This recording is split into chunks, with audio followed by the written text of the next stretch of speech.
Ladies and gentlemen, the sex trade is alive and well in Edmonton, unfortunately.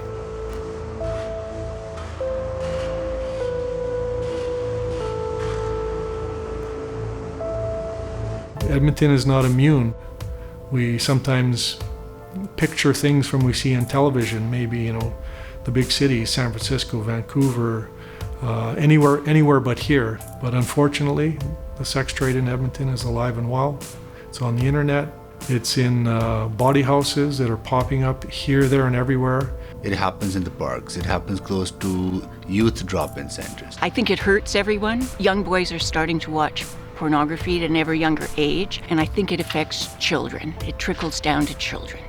We all get touched by this kind of exploitation one way or another. If we turn a blind eye to it, then it's going to happen to somebody that we know. It's like a hydra, many heads, one beast. It's that dirty little secret, I guess. The effects are both pervasive and invisible if you're not looking, because it permeates the culture through the pornification of culture. Well, I think there is actually a general ignorance on the part of the wider population of Edmonton. And certainly we see street prostitution and the side effects of that, the drug addiction that goes along with it, the organized crime that comes into communities because of it. This problem is not isolated. This problem is linked to many other social problems. And it's also linked to organized crime. It is also linked to human trafficking. And all those things draw so many resources away from other necessary things that need to happen in the community.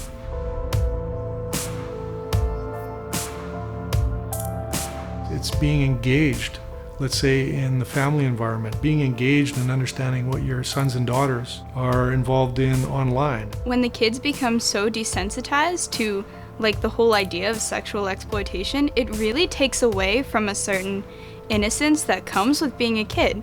It is in every neighborhood, it's everywhere.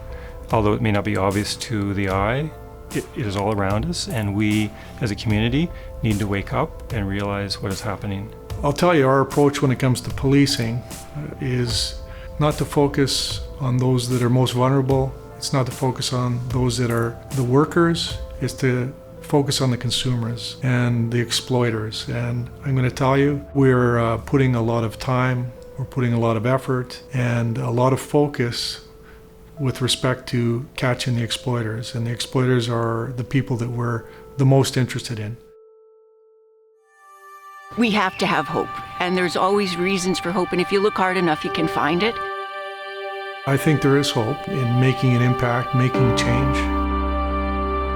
Edmonton is in a very kind of unique position because of the number of very dedicated, hardworking people who have been working on this issue for many, many years. I think Edmonton has a lot to teach the rest of Canada in terms of how to address this issue. We are a better society today because of the work that has been done by a lot of non-profit organizations. The key to this issue is people need to talk about it. They need to stop ignoring it, stop pretending that it doesn't exist. And people need to care about people who are different from themselves, right? On every level. Gender, sexual orientation, race, social and economic status. If we can care genuinely about one another and open our eyes to this issue, then the solutions are not difficult.